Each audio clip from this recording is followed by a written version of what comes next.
Abigail sat frozen in seat 12A, her small hands trembling as passengers stared. The flight attendant's voice cut through the cabin like a whip. This child does not belong in first class. What happened in the next 45 minutes would destroy a career, expose a corporation, and change aviation forever. Before we dive into this incredible story, drop a comment below and let us know where you're watching from. If you believe children deserve to be treated with dignity regardless of their skin color, hit that like button right now. And make sure to subscribe because stories like this need to be heard. Trust me, you won't believe what happens when this flight attendant discovers who these little girls' father really is. Now, let's get into it. The morning started like a dream for 8-year-old triplets Abigail, Ada, and Adelaide. They arrived at Dallas-Fort Worth International Airport at 6:30 a.m., their matching purple backpacks bouncing with each excited step. The girls were heading to Atlanta for their grandmother's funeral, a somber occasion made slightly easier by the adventure of flying alone for the very first time. Their father Aaron had taken an earlier flight for emergency business meetings, but he'd made sure everything was arranged perfectly for his daughters. Unaccompanied minor services. First-class seats. Everything they needed to feel safe and special during a difficult journey. Gate agent Aileen checked them in with genuine warmth, her smile reaching her eyes as she fastened special lanyards around each girl's neck. "You three are going to do just great," she told them, adjusting Adelaide's backpack strap. "The flight attendants will take excellent care of you."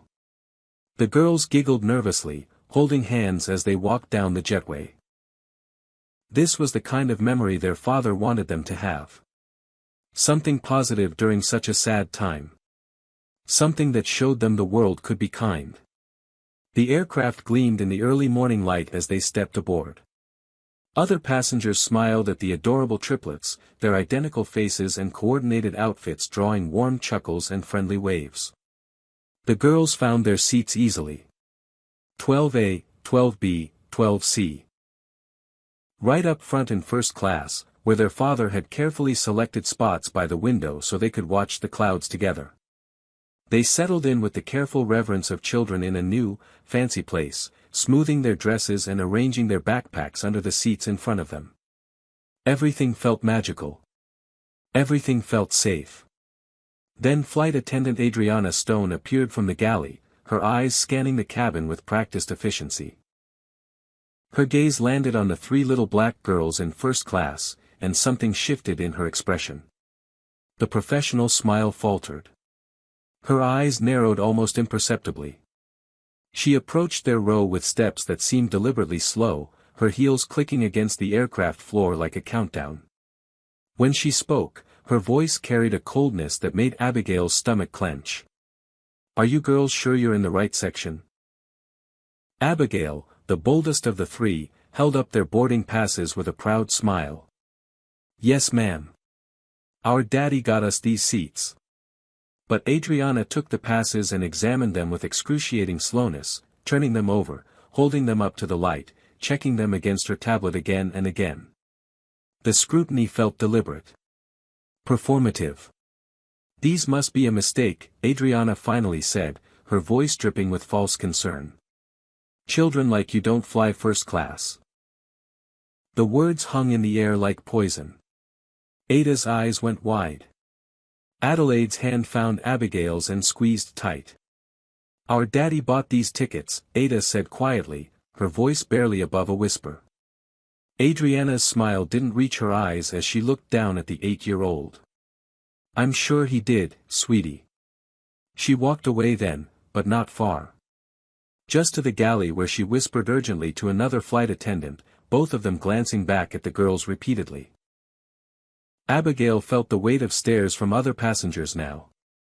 People who had smiled at them moments ago now looked confused, suspicious, uncertain. The girls hadn't moved. Hadn't done anything. But suddenly the air felt different. Hostile. Adelaide's voice trembled as she leaned close to her sisters. "Did we do something wrong?" Adriana returned with the senior flight attendant, a tall woman with her hair pulled back so tightly it seemed to stretch her face. But it was Adriana who spoke, and she made sure her voice carried through the cabin. "We need to verify how you obtained these tickets." The words seemed chosen carefully, each one designed to imply wrongdoing. To suggest theft. To make sure everyone understood that these three little black girls were somehow suspicious. Abigail felt her cheeks burn as dozens of eyes turned toward them. "I already told you," she said, trying to keep her voice steady like her father always taught her.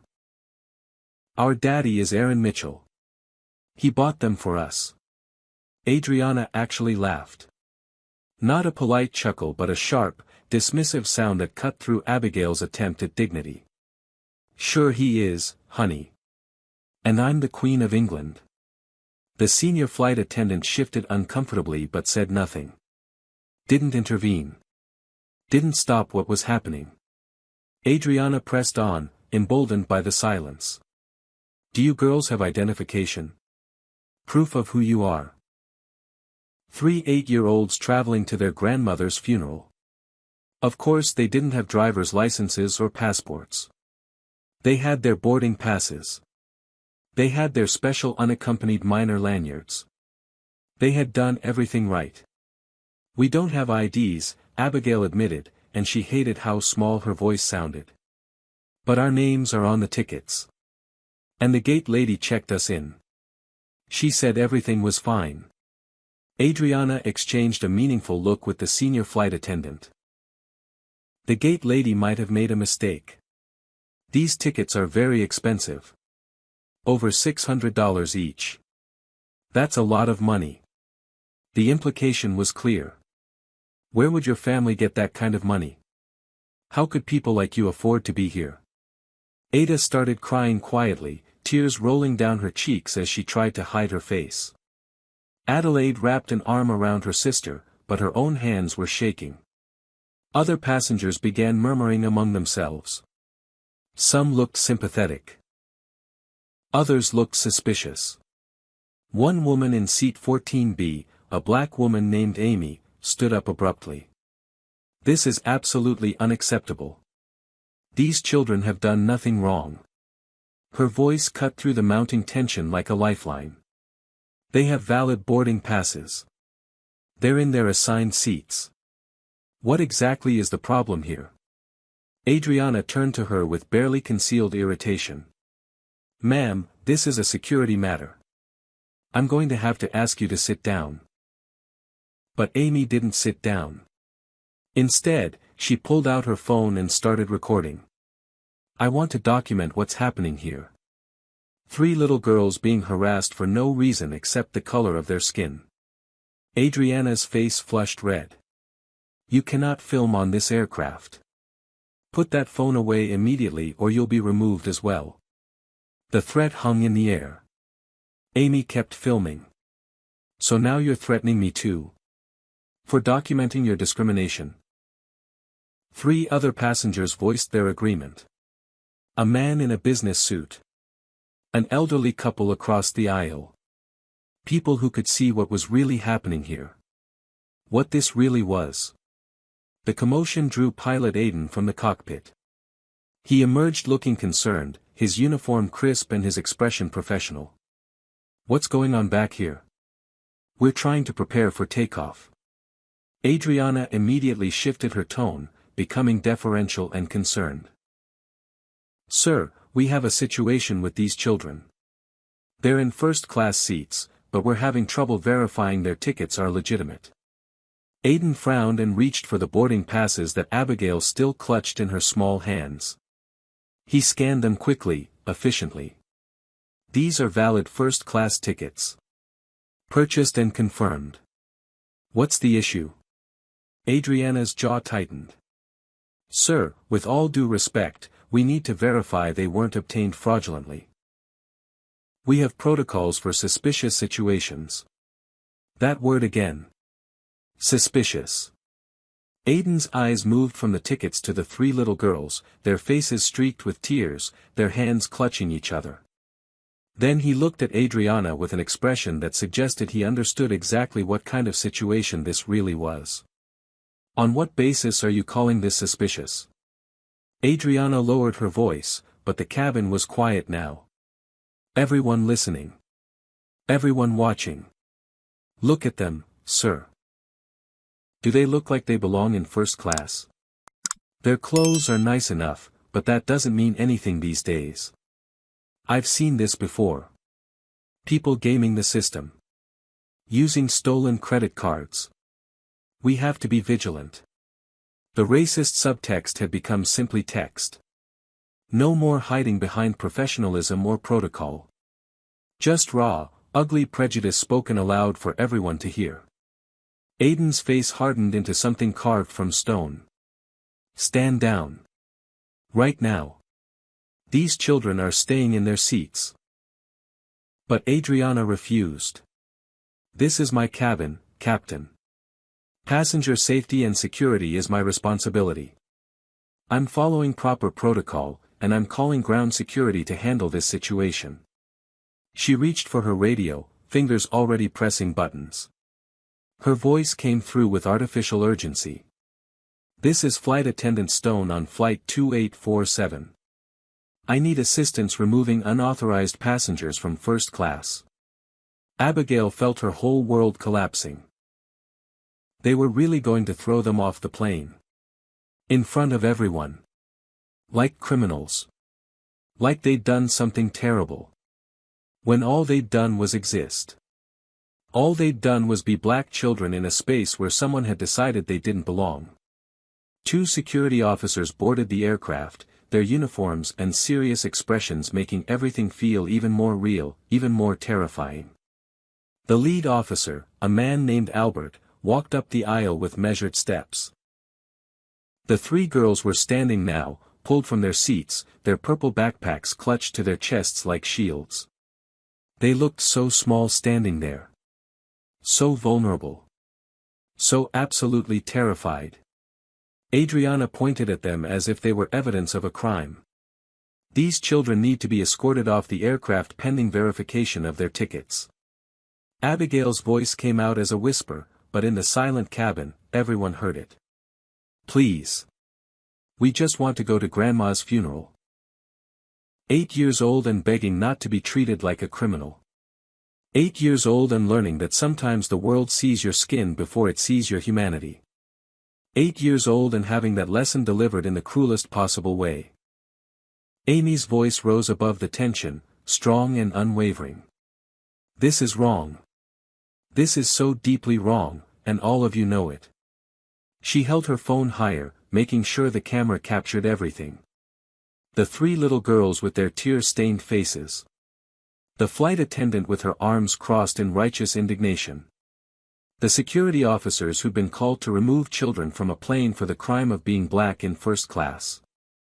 I'm streaming this live right now. Thousands of people are watching what's happening on this aircraft. Adriana's eyes went wide. Ma'am, I've told you repeatedly that filming is not allowed. You're interfering with crew member duties. Officer, I need her removed as well. She gestured at Amy as if calling for backup, as if this woman documenting injustice was somehow the real problem here. But Albert, the security officer, looked uncomfortable. He'd reviewed the boarding passes. He'd seen that they were legitimate. He was starting to understand that he'd been called here not because of any real security threat, but because a flight attendant couldn't accept that 3 black children belonged in first class. More passengers began standing up. A businessman in row 15. A young couple near the back. An older woman with kind eyes who reminded Abigail of her grandmother. They all started speaking at once, their voices overlapping but their message unified. This is discrimination. This is wrong. Let these children sit down. One man pointed at Adriana with barely restrained anger. You're humiliating these little girls because of your own prejudice. We all see it. Stop hiding behind protocol and just admit what this really is. Adriana's face had gone from red to pale, but she doubled down. I am a 12-year veteran of this airline. I know protocol. I know when something doesn't add up. She turned to Pilot Aiden, her voice taking on a pleading quality. Sir, I've seen situations like this before. Families using stolen information to book expensive tickets.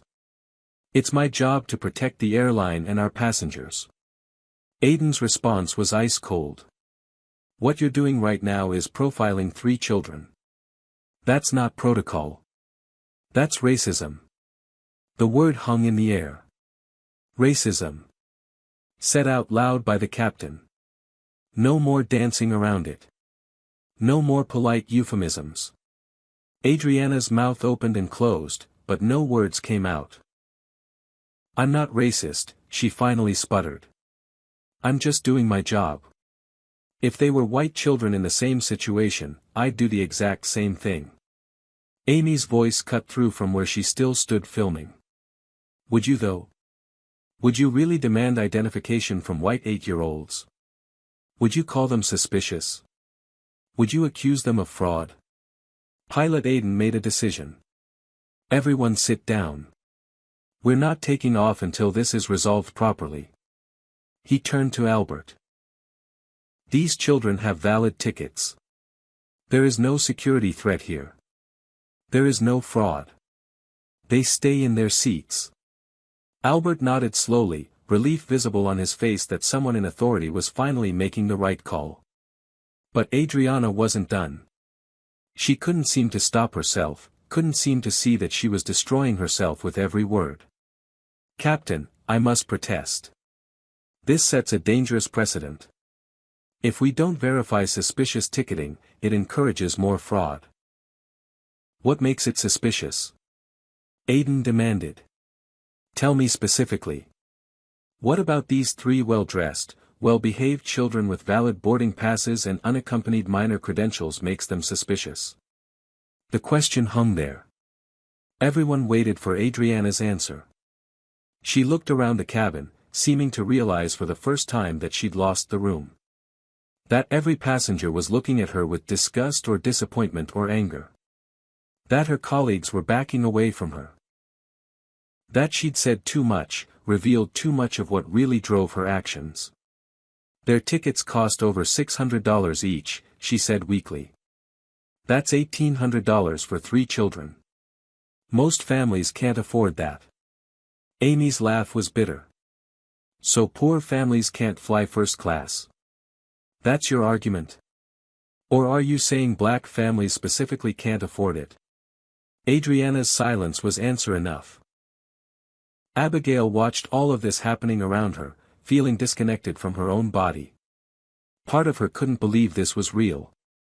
That a grown woman was really standing here, in front of dozens of witnesses, arguing that 3 little girls didn't belong somewhere because of the color of their skin. The phone in Adelaide's pocket buzzed.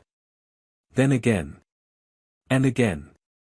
Their father calling, probably wondering why they hadn't texted that they'd boarded safely like they'd promised.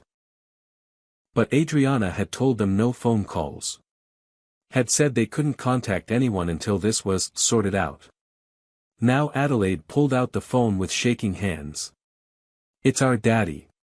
Can we please call him? Please. Adriana moved to take the phone. No calls until we verify your story. But Aiden stepped between them. These children are calling their father. Right now. Abigail took the phone from Adelaide's trembling hands. She pressed the callback button with fingers that didn't quite feel like her own. It rang once. Twice. Then her father's voice, tight with worry. Baby girl, what's wrong? Why didn't you call when you boarded? And Abigail, who'd been trying so hard to be brave, who'd been trying to hold it together for her sisters, finally broke. Daddy, she sobbed into the phone. The lady says we stole our tickets. She's trying to make us leave the plane. Everyone's staring at us. Daddy, I'm scared. The silence on the other end lasted only a heartbeat. Then Aaron Mitchell's voice came through, no longer worried but absolutely controlled. Dangerously calm. Put me on speaker, Abigail. Right now. She did, her hands shaking so badly that Ada had to help her hold the phone. Aaron's voice filled the first-class cabin. This is Aaron Mitchell. My daughters are on your aircraft. Someone explain to me immediately why they're crying. Why they're scared. Why they think they're being accused of theft. Adriana's face had gone completely white. She reached for the phone. Sir, this is Flight Attendant Stone. There's been a misunderstanding. We're just verifying ticket information per standard protocol. Aaron's voice could have cut glass. Standard protocol. You accused my 8-year-old daughters of stealing. You made them cry. You called security on children going to their grandmother's funeral. Each sentence landed like a hammer blow. Now I'm going to ask you one question, Ms. Stone, and I want you to think very carefully before you answer. Would you have done this if my daughters were white? While chaos unfolded on Flight 2847 in Dallas, Aaron Mitchell had landed in Atlanta 45 minutes earlier. He'd texted the girls as soon as his plane touched down, expecting their usual flood of exclamation points and emoji. They always texted when they landed. Always. It was their thing. But this time, nothing. He'd waited 5 minutes, telling himself they were probably just distracted or busy boarding. Then 10 minutes. Then he'd called. Straight to voicemail, which made sense if they were already on the plane with their devices in airplane mode. But something felt wrong. That father instinct that every parent knows, the one that whispers warnings in the quiet spaces of your mind. He'd checked his phone more carefully while walking through the Atlanta airport. 7 missed calls from the girl's shared number. 7. His heart had lurched into his throat as he pulled up his voicemail. The first message was Ada's voice, small and uncertain. Daddy, the lady says we can't sit in our seats. She says something's wrong with our tickets. Can you call us back? The timestamp showed she'd called 20 minutes ago. The second message, 8 minutes later. Adelaide this time, her voice higher, more frightened. Daddy, please answer. They're saying we have to leave the plane. We didn't do anything wrong. Please call back. The third message had been Abigail, and the fear in her usually confident voice had made Aaron's blood run cold. Dad, we need you. The flight attendant called security. Everyone's staring at us. I don't know what to do. His hands had been shaking as he immediately dialed the airline's operations center, his feet already moving toward the ticket counter, his mind racing through possibilities. What could have gone wrong? The tickets were legitimate. He'd booked them himself from his company account. The girls had their unaccompanied minor paperwork. Everything had been arranged perfectly. The operations center had answered on the second ring. Skywing Airlines Operations, how can I help you?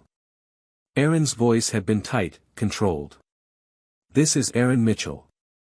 My daughters are on Flight 2847 from Dallas to Atlanta. I need to know what's happening on that aircraft right now. There was typing. A pause.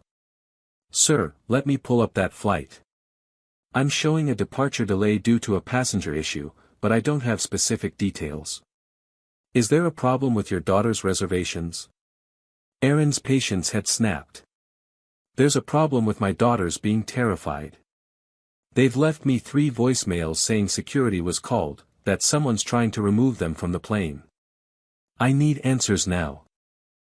More typing. Longer pause. Sir, I'm not showing any alerts on their passenger records. Let me contact the gate supervisor. Aaron had wanted to scream. I don't have time for this. Get me someone who knows what's happening to my children. Now. That's when he'd made the call that changed everything. His voice had dropped to something cold and absolutely authoritative. This is Aaron Mitchell. I'm the CEO of Skywing Airlines. My 3 8-year-old daughters are being harassed on one of my aircraft. Get me the gate supervisor, the flight crew supervisor, and security footage from that gate immediately. And someone get me on the phone with that plane right now. The operations center had gone silent. Then frantic. Mr. Mitchell. Sir. I had no idea. Let me escalate this immediately. Aaron had already been pulling up the employee database on his phone, his other hand flagging down a gate agent at the Atlanta airport. He'd seen the flight attendant roster for Flight 2847. Lead flight attendant, Adriana Stone. 12 years with the company. He'd clicked into her employee file, and what he'd seen there had made his jaw clench so tight his teeth hurt. Multiple complaints. 3 formal grievances, all involving passengers of color. 2 years ago, a complaint that she'd refused to serve a black man in first class, claiming he was being disruptive when other passengers confirmed he'd been quiet. Last year, making a black family prove their tickets 3 times before allowing them to sit down. 6 months ago, calling security on a black businessman because she thought his laptop case looked suspicious. Every single complaint had been marked as resolved through additional training. No real consequences. No accountability. Just sweep it under the rug and hope it goes away. His daughters had been handed to a woman with a documented history of racism. His daughters were being terrorized right now because the airline he ran, the company he'd built, had protected a bigot instead of protecting its passengers. Aaron had felt rage bubble up inside him like lava, hot and consuming. He'd called his lawyer Alexander next. I need you at DFW Airport immediately. My daughters are on Flight 2847. There's a situation. Alexander, who'd known Aaron for 20 years, who'd heard every tone his voice could take, had simply said, I'm leaving now. Then Aaron had done something he'd never done before. He'd used his CEO access to pull up the live flight status, the cockpit communications, the passenger manifest. He could see everything from his phone. See that the flight was now 40 minutes delayed. See that there were security officers on board. See that multiple passengers had connected to the aircraft Wi-Fi, suggesting people were probably texting or calling about whatever was happening. His phone had buzzed with an alert. His PR team. Sir, we're seeing social media mentions of Skywing spike dramatically in the last 15 minutes. There appears to be a situation on one of our flights being live-streamed. Aaron's heart had stopped. Live-streamed. The world was watching his daughters be humiliated. He'd clicked the link his PR team sent, and there it was. A Facebook live stream with 50,000 viewers and climbing. He'd seen his daughters through a stranger's phone camera. Saw them standing in the aisle with their backpacks, looking small and terrified. Saw a flight attendant he now knew was Adriana Stone pointing at them while talking to security officers. Saw Abigail's face, streaked with tears, trying so hard to be brave. The comments on the live stream had been flooding in. Thousands of people outraged. Calling for boycotts. Demanding answers. Tagging the airline. Using hashtags like Skywing Racism and Protect Black Children. His company's reputation was imploding in real time, but Aaron hadn't cared about that. Not even a little bit. All he'd cared about was that his babies were being hurt, and he hadn't been there to protect them. He'd booked the next flight back to Dallas. 30 minutes until boarding. It had felt like an eternity. His phone had rung. The gate supervisor from DFW, voice shaking. Mr. Mitchell, sir, I'm so sorry. I'm at the aircraft now. Your daughters are safe. The situation is being handled. Aaron's voice had been deadly quiet. Tell me exactly what happened. Every detail. Now. And as the gate supervisor had explained, as Aaron had heard about Adriana Stone's accusations and implications and outright discrimination, something had crystallized in his mind.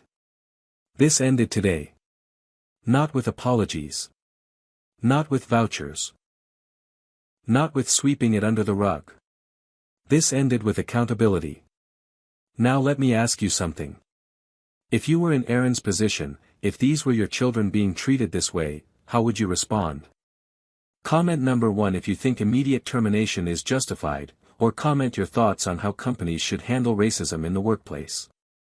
And don't forget to hit that like button if this story is making you feel something real. Subscribe if you want to see more stories about people standing up against injustice. Because what Aaron does next is going to shock everyone on that plane. The question is, will it be enough? Back on the aircraft, Security Officer Albert stood holding the boarding passes, his expression troubled. He'd done this job for 8 years. He'd removed drunk passengers, handled medical emergencies, dealt with actual security threats. But this? 3 well-dressed little girls with valid tickets. His instincts told him something was very wrong here, and it had nothing to do with fraud. "Ma'am," he said to Adriana, his voice professional but firm. "These boarding passes are legitimate. They're properly issued, paid for, and assigned. I'm not seeing any basis for removal." Adriana's face flushed darker. "Officer, I appreciate your input, but I'm responsible for this cabin. I'm telling you that something doesn't add up here. How did they get these tickets? Who bought them? We need verification before we can allow them to remain in first class." Her voice had taken on a desperate edge now, as if she knew she was losing control of the situation but couldn't stop herself from pushing forward. Albert glanced at the girls, saw the terror in their eyes, the way they clung to each other. Made his decision. The tickets are valid. Unless you have specific evidence of fraud or a security threat, my job here is done. But Adriana wouldn't let it go. Couldn't let it go. "I am the senior flight attendant on this aircraft," she said, her voice rising. "Passenger safety and security falls under my purview. I'm telling you officially that I believe something isn't right here. These tickets cost over $600 each. That's $1,800 total. For 3 children." She paused, and what she said next removed any remaining doubt about her motivations. Where would they get that kind of money? Where would their family get it? A passenger in row 14 spoke up, his voice sharp with anger. "Just say what you really mean. You don't think black families can afford first class? You think these children stole something or their parents committed fraud? Say it out loud so everyone can hear your racism clearly." Adriana spun toward him. "I never said anything about race. You're putting words in my mouth. This is about protocol and security, nothing else." But her voice wavered. Her eyes darted around the cabin, seeing the expressions on other passengers' faces. The disbelief. The disgust. The understanding of what was really happening here. Amy, still filming from her seat, spoke with cold precision. "You've had white passengers in first class this entire boarding process. Did you question any of them? Did you demand they prove how they afforded their tickets? Or is it just these 3 little black girls who need to justify their presence?" Adriana opened her mouth, closed it, opened it again. No response came. Because there was no good answer. No way to explain why only these children had triggered her scrutiny without admitting the truth that everyone already knew. Another passenger jumped in, a white woman in her 60s with steel gray hair. "I've been flying for 40 years. I've never once seen a flight attendant question children like this. Never seen one demand proof of purchase. This is absolutely discrimination, and you should be ashamed of yourself." Her voice carried the weight of someone who'd seen enough injustice to recognize it immediately. "These babies are going to their grandmother's funeral, for heaven's sake. And you're treating them like criminals."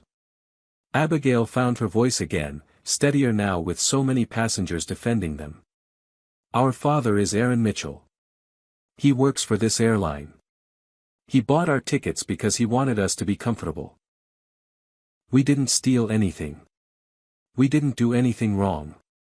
Her 8-year-old voice carrying more dignity than the adult flight attendant who'd been tormenting her. Ada and Adelaide stood closer to their sister, their hands linked together, drawing strength from each other the way triplets do. Adriana made one final, fatal mistake. She looked directly at Abigail and spoke with condescension so thick it was almost tangible. "Sweetheart, I'm sure your father is a very nice man. I'm sure he works hard. But let's be realistic here. First-class tickets on this route are expensive. Your family might not understand that. Someone might have given you those tickets as a gift, or maybe there was a mistake in the booking system. I'm just trying to help sort this out.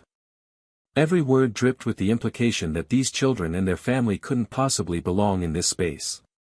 Pilot Aiden had heard enough. Ms. Stone, I'm ordering you to stand down. These children are remaining in their seats. We're preparing for departure. Adriana turned to him with barely controlled fury. Captain, I must protest this decision. I'm filing a formal safety complaint about this flight. Aiden's eyes went cold. You do that. And I'll be filing a formal discrimination complaint about your conduct. Now return to the galley and prepare the cabin. But Adriana's pride wouldn't let her back down.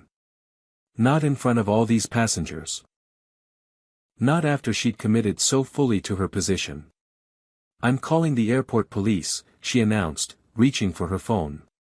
If airline security won't handle this properly, maybe law enforcement will take it more seriously. The threat hung in the air. She was actually going to call the police on 3 8-year-old girls. Actually going to escalate this beyond the point of any return. That's when something shifted in the cabin. Passengers began standing up. Not to leave. To protest. A businessman pulled out his phone and started filming. The elderly couple refused to sit down when Adriana demanded it. More phones came out. More recordings started. The live stream that Amy had started now had over 100,000 viewers, and the comments section was exploding with outrage. People tagging news organizations. Tagging civil rights groups. Tagging the airline's official accounts. This wasn't going to quietly disappear. This was becoming a national incident in real time. Adriana seemed to realize it too, and panic flickered across her face. But she'd gone too far to back down now. Her finger hovered over the buttons on her phone, ready to call airport police, ready to make this even worse. That's when the gate phone in the galley rang. Sharp and urgent. Another flight attendant answered it, her face going pale as she listened. She covered the mouthpiece and called to Adriana. You need to take this. It's the operations center. They say it's urgent. Adriana snatched the phone with irritation. This is Flight Attendant Stone. Then her expression changed. Color drained from her face like water from a sink. Her hands started shaking. What? No, that can't be right. That's impossible. Her eyes slowly moved to the 3 girls, now back in their seats with Pilot Aiden standing protectively nearby. Their father is who? The question came out as barely a whisper. Whatever she was hearing on that phone was destroying her entire reality. Her whole understanding of the situation. Her certainty that she'd been right to question these children. The gate supervisor Aileen came rushing down the jetway at that moment, moving faster than her heels should have allowed. She burst into the first-class cabin breathing hard, her face flushed with exertion and horror. Her eyes found the triplets immediately, then moved to Adriana with an expression of absolute disbelief. What have you done? The question wasn't rhetorical. It was an accusation. A condemnation. Do you have any idea who these children are? Do you have any concept of what you've just done? Adriana's voice came out small and uncertain now. I was following protocol. I was doing my job. But even she seemed to hear how hollow the words sounded. How inadequate they were for what she'd put these girls through. Aileen took the phone from Adriana's shaking hand and spoke into it. Sir, I'm on the aircraft now.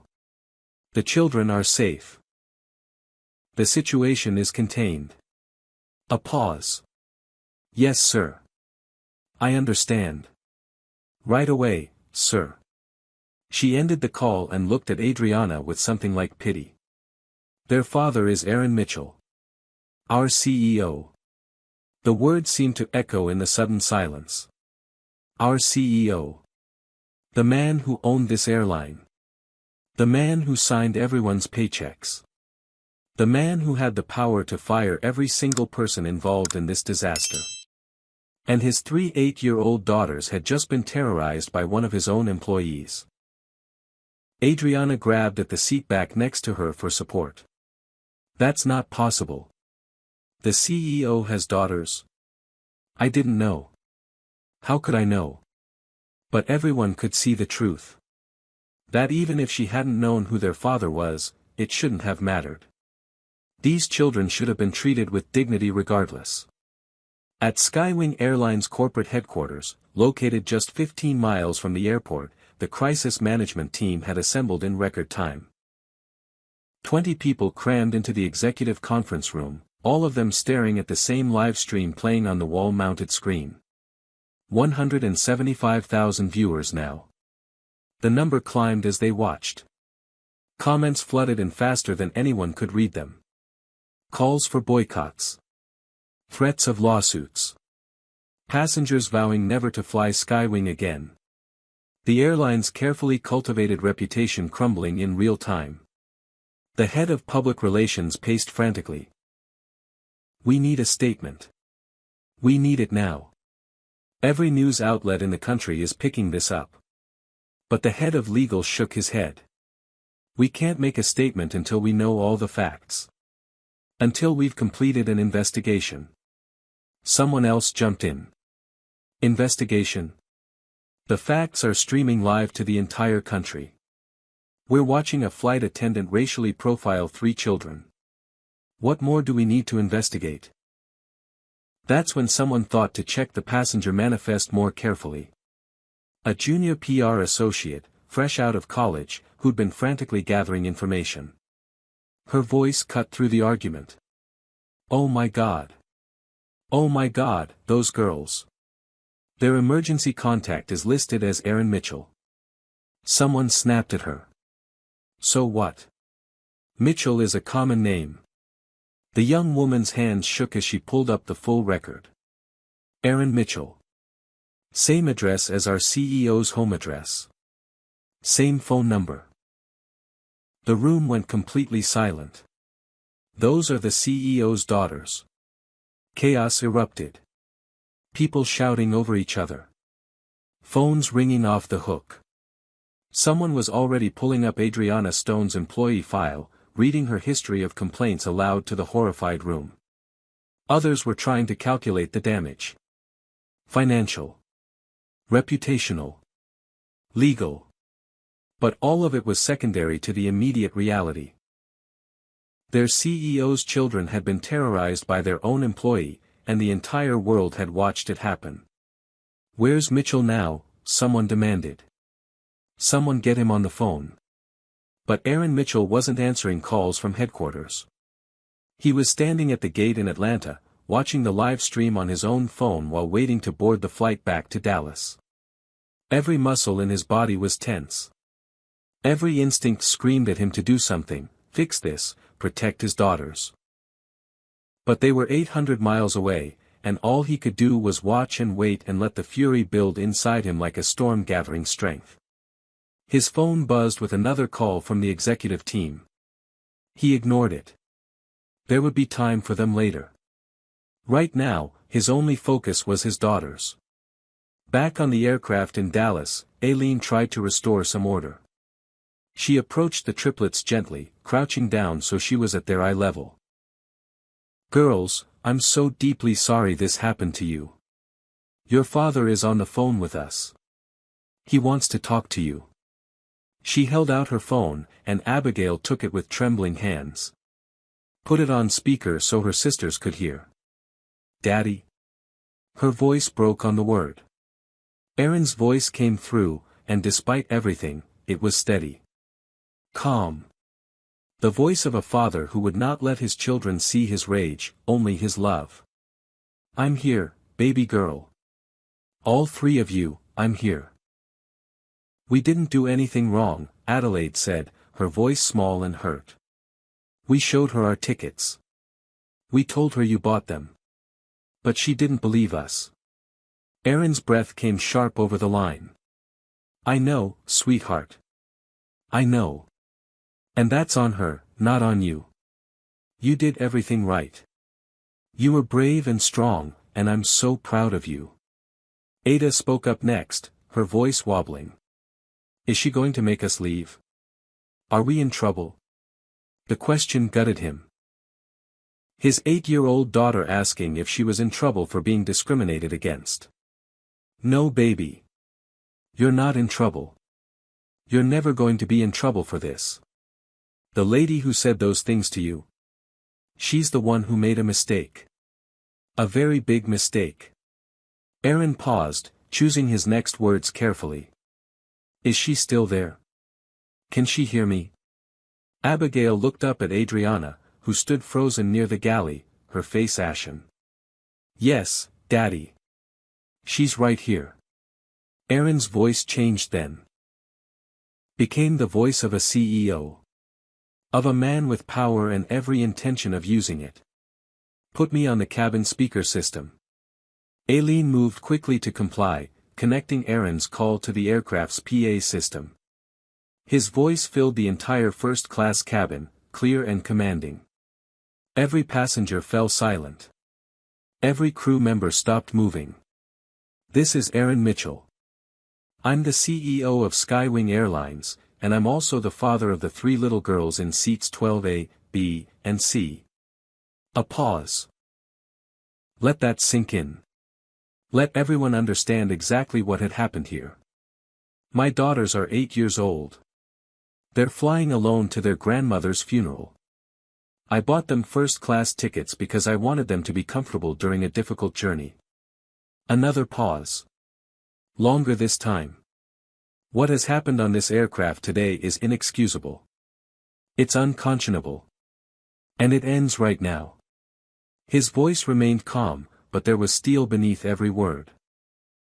To the passengers who spoke up for my daughters, who refused to let this injustice stand, I thank you from the bottom of my heart.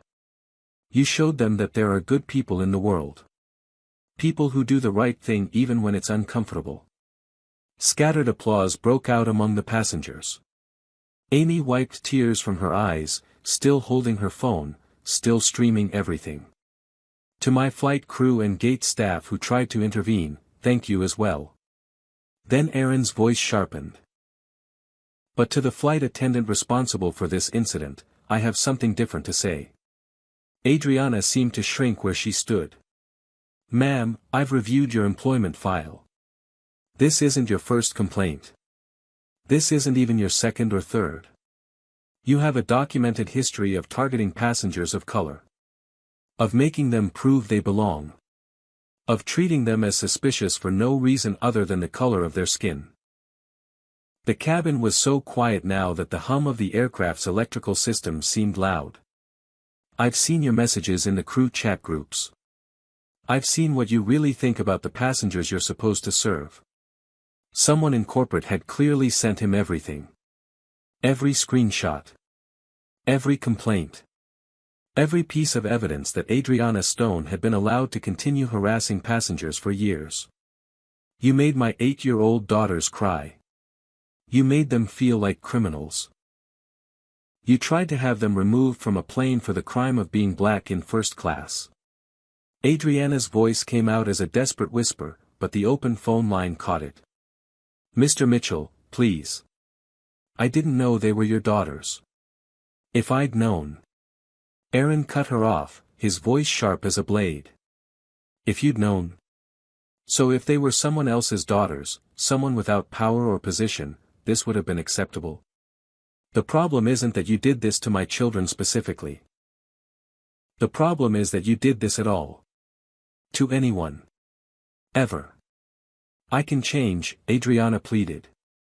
I can do better. I'll take sensitivity training. Diversity courses. Whatever you want. Please don't fire me. I have a mortgage. I have bills. I've worked here for 12 years. 12 years of complaints. 12 years of second chances. 12 years of victims who didn't have a CEO father to fight for them. Aaron's response was final. Ms. Stone, your employment with Skywing Airlines is terminated effective immediately. Security will escort you off the aircraft. The words hung in the air like a sentence handed down from a judge. Terminated. Effective immediately. Adriana's face went through a progression of emotions. Disbelief. Denial. Desperation. Then finally, crushing realization that this was really happening. That she'd destroyed her own career. That 12 years of employment were ending in disgrace in front of a cabin full of witnesses and thousands of people watching online. You can't do this, she said, but her voice had no strength behind it. I have rights. There's a union. There are procedures. Aaron's response came through the speaker system, cold and factual.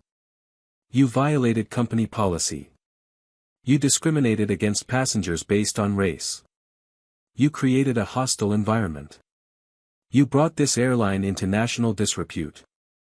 All of which are grounds for immediate termination under your employment contract, union agreement, and federal law. Security is on their way. I suggest you gather your belongings.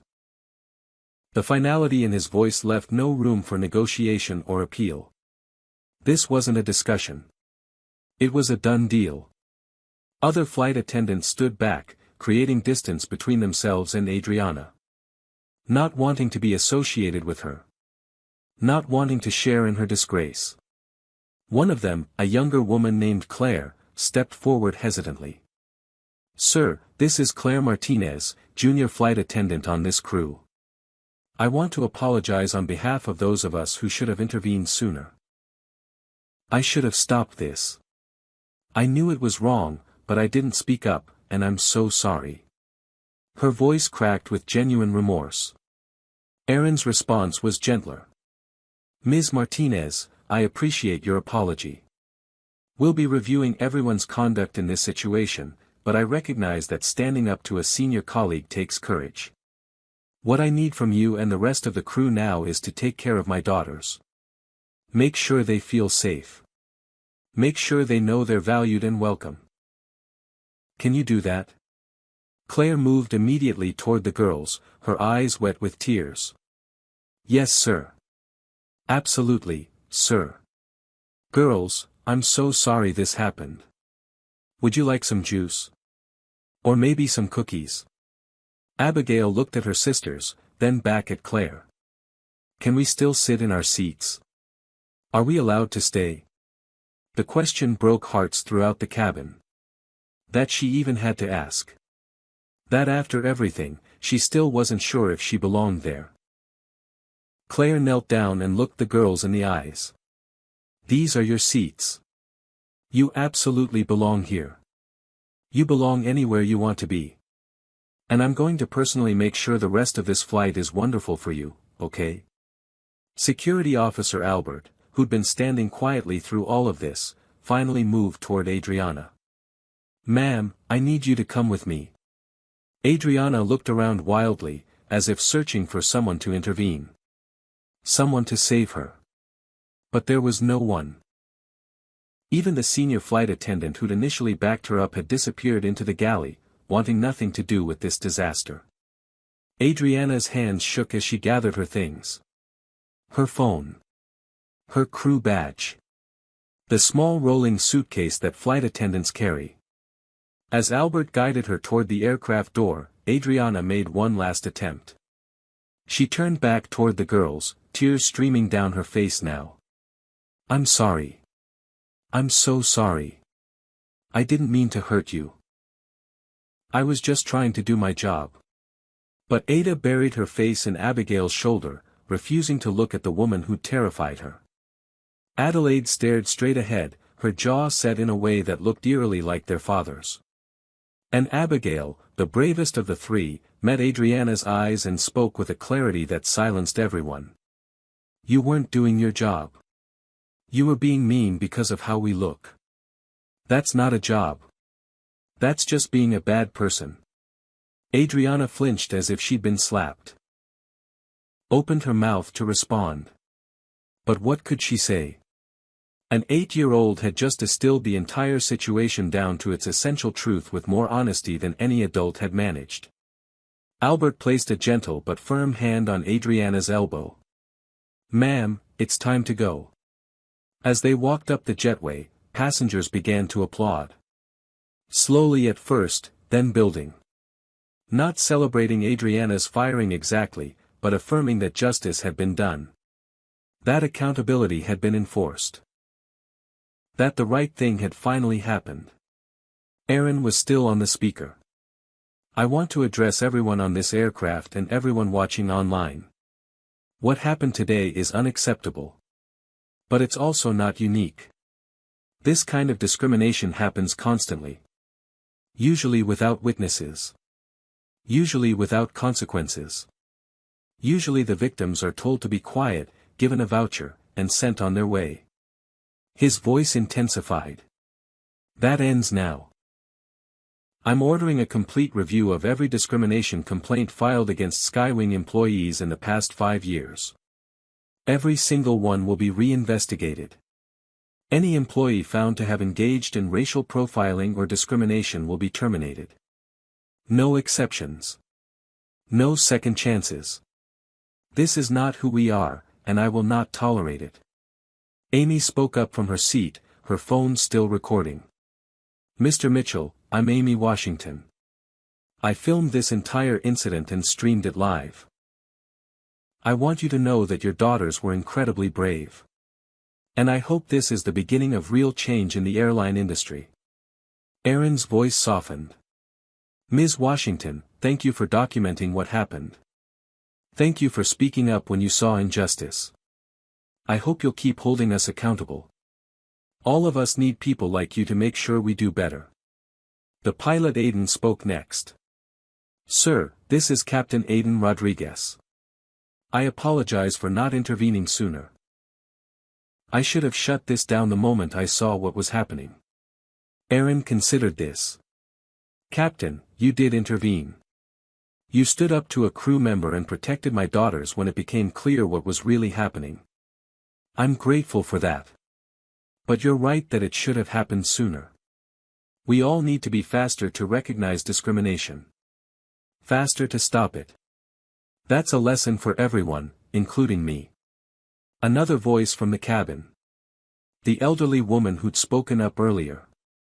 "Mr. Mitchell, my name is Patricia Henderson. I've been flying since the 60s. I've seen how far we've come, but moments like this remind me how far we still have to go. Your daughters deserve better. All children deserve better. Thank you for taking a stand." Aaron's response was thick with emotion now. "Ms. Henderson, thank you. And thank you to every passenger who refused to stay silent. You showed my daughters that there are good people in the world. That's what I want them to remember from this day, eventually. Not the hate. But the helpers." Aileen, the gate supervisor, spoke up. "Sir, we're ready to complete boarding and prepare for departure. With your permission, we'll get these girls to Atlanta to be with their family." Aaron exhaled slowly. "Yes. Please. And Aileen? Stay with them. I don't want them alone with anyone they don't feel comfortable with. I'll be on the next flight. I'll be there in 4 hours." Aileen looked at the triplets with compassion. "Girls, I'm going to ride with you to Atlanta. We'll play games, watch movies, whatever you want. You won't be alone." The aircraft door closed. The jetway pulled back. And finally, 90 minutes late, Flight 2847 began to push back from the gate. Inside, 3 8-year-old girls sat in first class, surrounded by passengers who'd fought for them. Protected by a crew who would never let them be hurt again. Heading to their grandmother's funeral with a story they'd carry forever. A story about hatred and hurt, yes. But also about justice. About accountability. About a father who'd moved heaven and earth to protect them. And about strangers who'd become heroes by simply refusing to look away. Aaron Mitchell stood at the gate in Atlanta, every muscle tense, watching his phone as Flight 2847's tracking showed it in the air. His daughters were safe. They were on their way to him. But the fury hadn't subsided. If anything, it had crystallized into something harder. Something more purposeful. He'd spent the 90-minute delay making calls. Pulling files. Assembling evidence. What he'd discovered had made his blood boil. Adriana Stone wasn't an isolated incident. She was a symptom of a much deeper disease. His lawyer Alexander had arrived 30 minutes earlier, carrying a thick folder of documents. "Aaron, I've got everything you asked for. And it's worse than you thought." They'd found a private chat group. 8 flight attendants, including Adriana, sharing messages that would make anyone's stomach turn. Screenshots showed months of racist commentary. "Got another one trying to sneak into first class today. They think they can just buy their way in. Remember when our cabins were classy?" Code words and dog whistles that everyone understood perfectly. HR had been protecting them. Complaints had been filed. Multiple complaints. But they'd been dismissed as misunderstandings or personality conflicts. Marked as resolved after perfunctory diversity training that clearly changed nothing. The victims had been silenced with travel vouchers and apologies that meant nothing. Meanwhile, the employees kept their jobs. Kept their seniority. Kept discriminating. Aaron stared at the evidence spread across an airport table and felt sick. This had been happening under his leadership. On his watch. In his airline. His phone rang. The head of HR, calling from headquarters. Aaron answered with ice in his voice. "Give me one reason why I shouldn't fire you right now." Stammering on the other end. Excuses. Explanations. Aaron cut through them. "You saw these complaints. You saw the patterns. And you did nothing meaningful to stop it. You protected the airline instead of protecting passengers. That's done. You're suspended pending investigation. I want every discrimination complaint from the past 5 years on my desk by tomorrow morning. Every single one." The head of PR called next. "Sir, we need to coordinate our messaging. The story is everywhere. CNN, MSNBC, Fox News, social media. We're trending #1 worldwide. We need a unified response." Aaron's response was sharp. "The response is the truth. We failed. We allowed discrimination to fester. We protected employees who should have been fired. And we're fixing it right now. I'm doing a press conference tonight. No corporate spin. No carefully worded non-apologies. Just honesty." His phone buzzed again. A text from Aileen, the gate supervisor who was flying with his daughters. "Girls are doing better. Watching a movie. Eating snacks. I'm staying right with them." Another text followed with a photo. His 3 daughters, still looking smaller and sadder than they should, but managing small smiles as they shared a bag of cookies. Aaron's eyes stung with tears he refused to let fall. Not yet. Not until he could hold them. Not until he could look them in the eyes and promise that this would never happen again. Alexander reviewed the legal implications. The union is going to fight Adriana's termination. They'll claim you didn't follow procedure. That you need an investigation first. Aaron's laugh was bitter. The investigation is a live stream viewed by millions. The evidence is her own words on camera. Let them fight. I'll explain to an arbitrator exactly why immediate termination was necessary when an employee is caught on video discriminating against children. Alexander nodded slowly. They might sue anyway. Wrongful termination. Defamation. They'll try. Let them, Aaron said flatly. I've got 12 years of complaints. I've got chat logs. I've got witness statements from an entire plane full of passengers. I've got video evidence of her admitting she targeted my daughters because she didn't think black children belonged in first class. If she wants to make this public in a courtroom, I'll bury her under the weight of her own prejudice." He meant every word. This wasn't about protecting the company anymore. This was about making sure it never happened again. News of the termination spread quickly. Adriana Stone wasn't alone. By the time Flight 2847 landed, 7 other employees had been fired. All members of that racist chat group.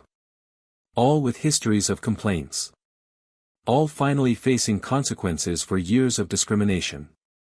The airline's employee union issued a statement condemning the firings as hasty and politically motivated.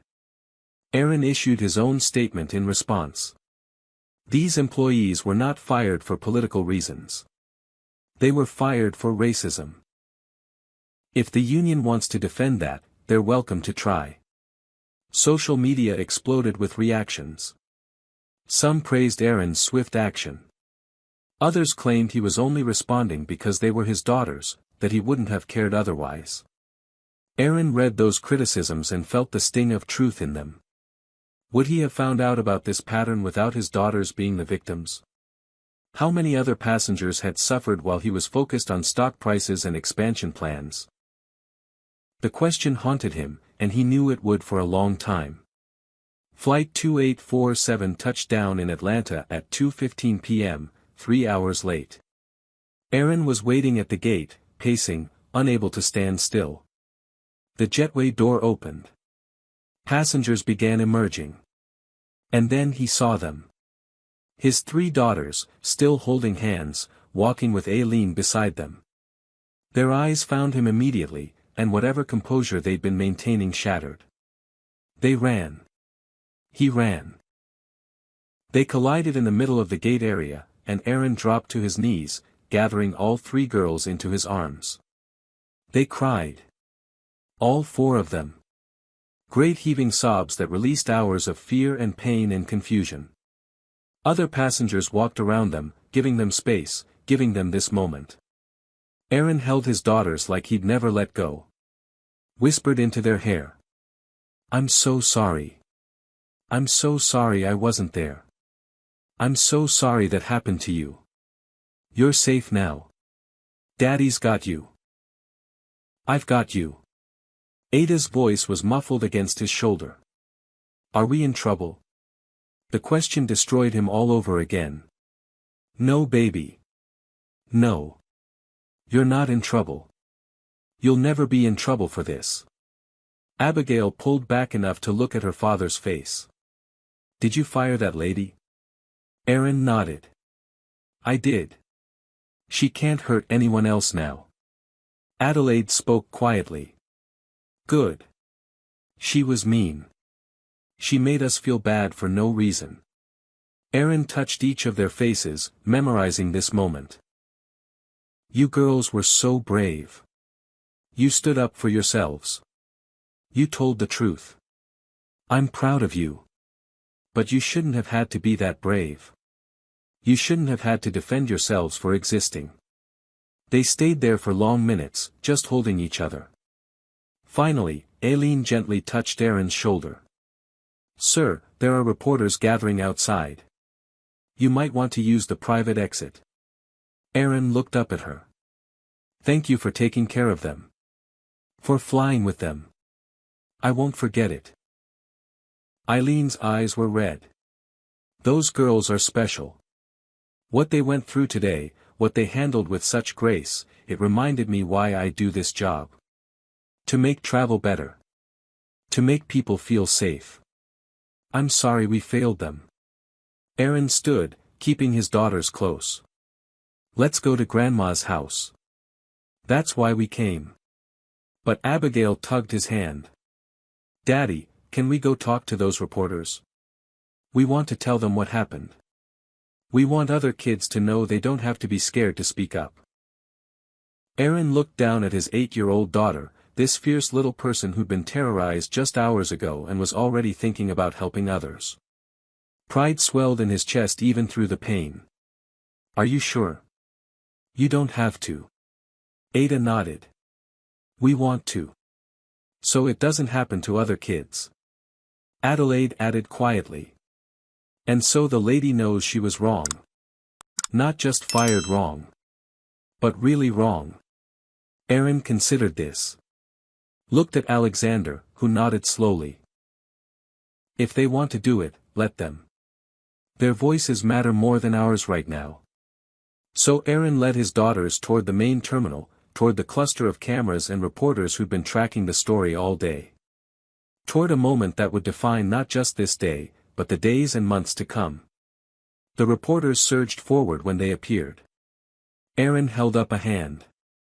My daughters have something they want to say. Please be respectful. He lifted Abigail up so she could reach the microphones, supporting her with one arm while Ada and Adelaide stood pressed against his sides. Abigail looked at the cameras with those serious 8-year-old eyes and spoke with a clarity that would be replayed millions of times in the hours that followed. My name is Abigail Mitchell. That lady on the plane was mean to me and my sisters because we're black. She said we didn't belong in first class. But we did belong there. Everyone belongs there if they have a ticket. Ada spoke next, her voice small but determined. She made us cry. She scared us. But we told the truth, and people helped us. Adelaide finished the thought. Our daddy always says to stand up for what's right even when it's hard. Today was really hard. But we stood up. And maybe other kids can stand up too. The reporters started shouting questions, but Aaron shook his head. That's all for today. My daughters have been through enough. I'll be giving a full press conference tomorrow. He carried them toward the exit, leaving the chaos behind. In the car on the way to their grandmother's house, the girls were quiet. Processing. Aaron wanted to fill the silence with reassurances, but he knew they needed time. Finally, Abigail spoke. Daddy, will things be different now? Will people be nicer? Aaron wished he could promise her yes. Wished he could guarantee that this would fix everything. But he'd learned today that problems don't disappear just because you want them to. I don't know, baby girl. I hope so. But there are still people in the world who judge others by their skin color. Who think some people are better than others. What I can promise is that we'll keep fighting. We'll keep speaking up. And slowly, things will get better. How slowly? Ada asked. Aaron thought about the 5 years of complaints he'd reviewed. About the systemic problems that ran deeper than one flight attendant. About the long road ahead. Probably slower than we'd like. But faster than if we stayed silent. What you girls did today, speaking up even when you were scared, that's how change happens. One brave voice at a time. They rode in silence for a while longer, then Adelaide asked the question that had probably been on all their minds. Did Grandma know what happened? Aaron nodded. She watched the live stream. She called me crying. She wants to hug you all and never let go. And when they arrived at his mother's house, that's exactly what happened. Grandmother Mitchell, still grieving the loss of her own mother, gathered her granddaughters into her arms and held them while they told her everything. Every detail. Every hurt. And she listened and cried and told them they were brave and beautiful and perfect exactly as they were. That night, the family gathered not just to mourn a death, but to celebrate the courage of 3 little girls who'd stood up against hatred and won. At least this battle. There would be more to come. The press conference Aaron held the day after the incident was viewed by over 10 million people. He stood at a podium with his daughters beside him, and he told the unvarnished truth. We failed. I failed. As the CEO of this company, the buck stops with me. We had a systemic problem with racial discrimination, and we did not address it properly. That changes today. He'd announced a complete overhaul of the airline's diversity and inclusion programs. Mandatory anti-bias training for every employee. A zero-tolerance policy for discrimination. An independent review board to handle complaints. Real consequences. Real accountability. The airline's stock had initially dropped 15%. Investors panicked about lawsuits and reputation damage. But then something unexpected happened. Within 2 weeks, the stock had recovered and climbed higher than before. Customers praised the swift action. Praised the transparency. Praised a CEO who'd put people over profits. Bookings actually increased as passengers specifically chose Skywing because of how the situation had been handled. It turned out that doing the right thing was also good business. Who knew? Adriana Stone's story took a darker turn. She'd hired a lawyer and attempted to sue for wrongful termination. The case was thrown out within a month. Video evidence, chat logs, testimony from dozens of passengers and crew members, all painted a picture too clear to deny. Her lawsuit for defamation met the same fate. The judge's ruling was scathing. The plaintiff seeks damages for harm to her reputation, but the evidence shows she harmed her own reputation through her documented pattern of discriminatory behavior. This court will not reward that. No other airline would hire her. The video had made her infamous. A cautionary tale shared in HR departments across the country. She'd lost her house to foreclosure. Had to move in with her younger sister in a small town in Indiana. She worked retail now at a discount store, earning minimum wage. Every few weeks, someone would recognize her. Point. Whisper. She'd become the face of airline racism. A permanent example of how hatred destroys the hater just as much as the hated. Her entire life had imploded because she couldn't see 3 little girls as human beings worthy of dignity. The triplets had struggled more than Erin had initially realized. Ada had nightmares for a month, waking up crying about being thrown off planes. Adelaide became quieter, more watchful, slower to trust strangers. And Abigail, his brave fierce daughter, had channeled her pain into action. She'd started a blog called First Class Kids, where she wrote about her experience and invited other children to share their stories of discrimination. At 8 years old, she was already an advocate. Already changing conversations. Already refusing to let what happened to her be meaningless. They'd flown several times since that day. Erin made sure to be with them, refusing to let fear steal their confidence. The first time back on a plane had been hard. The girls had been tense. Watchful. Waiting for someone to question their right to be there. But the crew had been wonderful. Patient. Kind. They'd made a point of welcoming the girls by name, making them feel valued. Slowly, flight by flight, the girls were healing. Learning to trust again. Learning that one person's hatred didn't define everyone. Then, 3 months after the incident, something unexpected arrived. A letter. Addressed to Erin Mitchell at the airline headquarters, but marked personal, for the Mitchell family.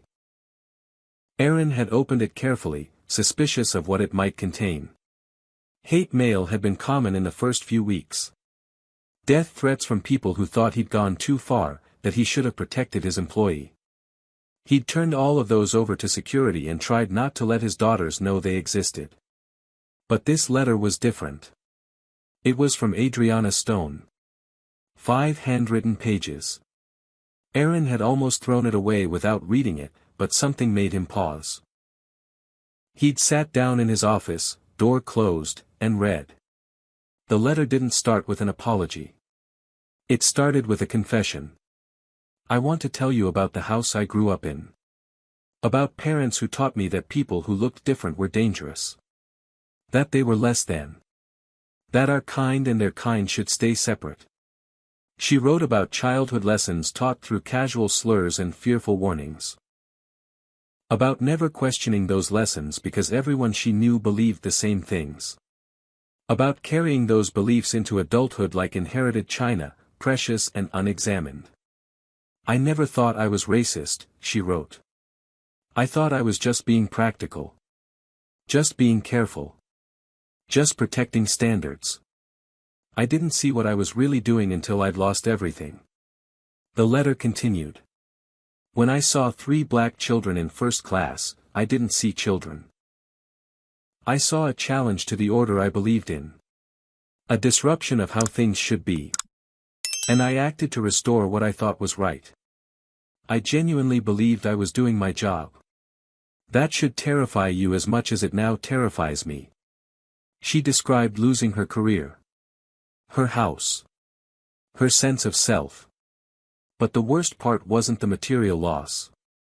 It was watching that video afterward. Really watching it. Seeing your daughter's faces. Seeing the fear I put there. Hearing the crying I caused. Understanding that I'd terrorized children for no reason except the color of their skin. I wish I could say I'm sorry and that would fix it, Adriana wrote. But I know it won't. Your daughters will carry what I did to them forever. That scar is permanent, and I put it there. All I can say is that I'm learning. Too late for my career. Too late to undo the harm. Too late for it to matter to you or your family. But maybe not too late to stop me from raising children who think like I used to think. Maybe not too late for me to become someone different than who I was. The letter ended with something that wasn't quite an apology. More like a eulogy for who she used to be. I destroyed my own life because I couldn't see your daughter's humanity. Because I was taught not to see it and never questioned those lessons. I hope they heal. I hope they fly first class 1,000 times and never think twice about whether they belong there. Because they do. They always did. And I was wrong. Completely, utterly, unforgivably wrong. Aaron had sat with that letter for a long time. Unsure what to do with it. Finally, he'd taken it home and shown it to the girls. They'd read it silently, passing pages between them. When they finished, no one spoke for a while. Then Abigail, always the first to find words, asked the question that had no easy answer. Can people really change, Daddy? Aaron had considered this carefully. I don't know, baby girl. Maybe. Sometimes. But change doesn't erase harm. And people who want forgiveness after they've been caught aren't the same as people who do right when no one's watching. Ada had the next question. Do you think she means it? Aaron had looked at his daughter's serious face. I think she means it right now. Whether she'll still mean it in a year or 5 years or 20 years, I can't say. People are complicated. Sometimes they surprise you. Adelaide, who'd been quiet through the whole conversation, finally spoke. I hope she changes. Not for us. For the next kids. So she doesn't hurt them too. The wisdom in that statement had floored Aaron. His 8-year-old daughter, who'd been victimized by this woman, hoping that woman would grow. Not for revenge. Not for vindication. But so other children would be spared. That was grace he wasn't sure he could offer. But his daughters, somehow, could. He'd filed the letter away, unsure if he'd ever respond. Unsure what response would even be appropriate. Some hurts don't heal with apologies. Some changes come too late to matter to the people who were harmed. But maybe, just maybe, they matter to the next people. The ones who won't be hurt because someone finally learned. Then came the news that transformed the entire situation into something larger. 6 months after the incident, Aaron received notification from the Federal Aviation Administration and the Department of Transportation. They were launching a comprehensive investigation into discrimination practices across all major U.S. airlines. The catalyst? What had happened to his daughters? The publicity. The video evidence. The systemic problems uncovered at Skywing had prompted federal regulators to ask a bigger question: if one airline had these issues, what about the others? The investigation uncovered dozens of similar cases. Hundreds, actually. Passengers removed from planes for suspicious behavior that turned out to be existing while Black or Muslim or Hispanic. Families forced to prove their tickets multiple times. People denied service or moved to different seats because other passengers were uncomfortable. Pattern after pattern of discrimination that had been dismissed, swept aside, explained away. All of it documented now. All of it finally facing scrutiny. New federal regulations were being drafted. Mandatory bias training for all airline employees, administered by independent third parties. Stricter reporting requirements for discrimination complaints. Federal oversight of airline diversity initiatives. Passenger protections that couldn't be waived by corporate policies. What had happened to 3 8-year-old girls on Flight 2847 was changing an entire industry. Creating safeguards that would protect millions of travelers going forward. Aaron was invited to testify before Congress about the incident and the changes Skywing had implemented. He brought his daughters with him. They sat in the gallery while he spoke about systemic discrimination, about the failure of self-regulation, about the need for accountability. And when he finished, Abigail was invited to speak. 8 years old and addressing the United States Congress. She'd stood at the microphone, barely tall enough to reach it even with a step stool, and she told her story one more time. But this time, she ended with a challenge. Grown-ups are supposed to protect kids, she'd said, her voice clear in the ornate chamber. But sometimes grown-ups are the ones being mean. So we need rules that make them be nice. Rules that say you can't treat people bad because of how they look. And if you do, you lose your job. That's fair. The room had erupted in applause. The video of her testimony went viral. 8 years old and schooling Congress on civil rights. Her blog grew to 50,000 followers. Other children shared their stories. Adults shared experiences they'd never spoken about before. A movement was building. Now, 6 months after that terrible day in Dallas, the Mitchell family was flying again. Special invited guests to an event at the National Civil Rights Museum. They boarded the aircraft, a different airline this time, and walked to their first-class seats. The flight attendant approached with genuine warmth. "Welcome aboard, ladies. We're honored to have you flying with us today." She treated them like royalty. Brought them extra snacks. Checked on them frequently. Made sure they knew they were valued. Abigail caught her father's eye and smiled. A real smile this time. Not haunted by what had happened. Just a girl enjoying a flight. Ada was already absorbed in a movie. Adelaide had her nose in a book. They looked comfortable. They looked like they belonged. Because they did. They always had. As the plane took off, Abigail looked out the window at the clouds streaming past. Thought about everything that had happened. Everything that had changed. Everything still to come. She thought about the woman who'd hurt them and wondered if she really was different now. Thought about the other kids who wouldn't be hurt because of new rules and new training. Thought about her grandmother, who'd passed away 2 months ago after getting to see her granddaughters celebrated as heroes. Grandma would have been proud. Would have told them to keep fighting. Keep speaking up. Keep making the world better. The plane climbed through 35,000 feet. First class. Where 3 black girls belonged just as much as anyone else. Where they could sit without fear. Without suspicion. Without having to prove they deserved to be there. Abigail leaned her head against the window and felt something release in her chest. Not forgetting. She'd never forget. But maybe, finally, beginning to heal. The sky stretched endless and blue ahead of them, full of possibility. Full of promise. Full of a future they'd helped create just by refusing to accept that they were anything less than worthy of dignity and respect. So what do you think about this story? Drop a comment below and let me know your thoughts. Do you believe companies should fire employees immediately when discrimination is caught on camera, or should there be an investigation first? Have you or someone you know ever experienced discrimination while traveling? Share your story. Your voice matters. And if you believe stories like this need to be heard, hit that like button right now. Subscribe to this channel because we're going to keep sharing stories about people standing up for what's right, fighting against injustice, and refusing to stay silent. Share this video with someone who needs to hear it. Together, we can create a world where every child, regardless of their skin color, feels safe and valued.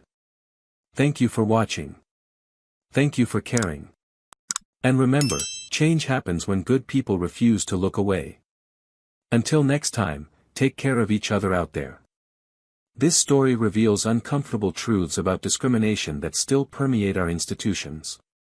First, bias often hides behind protocol and professionalism, making it harder to identify and challenge. Adriana Stone believed she was following proper procedures, but her selective enforcement exposed her prejudice.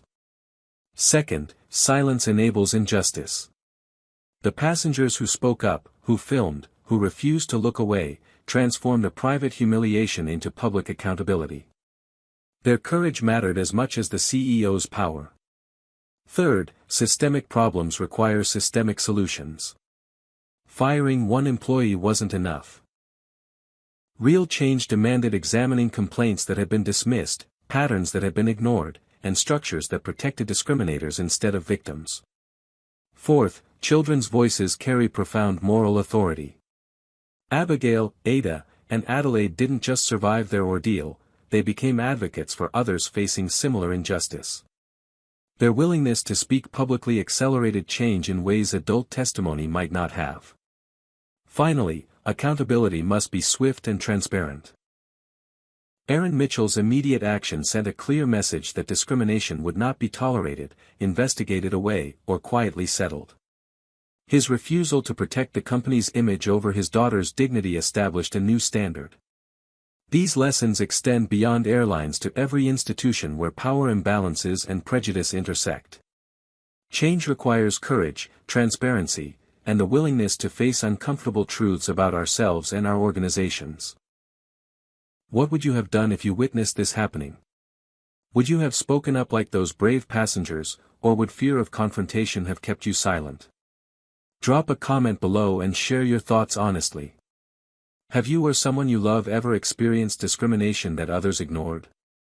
Tell your story in the comments because your experience matters and might help someone else feel less alone. If this story moved you, if it made you angry or inspired or hopeful, hit that like button right now. Subscribe to this channel so you never miss stories about people standing up against injustice and fighting for dignity. Share this video with your friends, your family, your coworkers. Share it with anyone who needs to understand that silence in the face of discrimination makes us complicit. Thank you for watching. Thank you for caring enough to listen to these girls' story. Thank you for being the kind of person who believes children deserve to be treated with respect regardless of their skin color. May we all find the courage to speak up when we witness injustice. May we all do better. Take care of each other out there, and remember that change starts with us.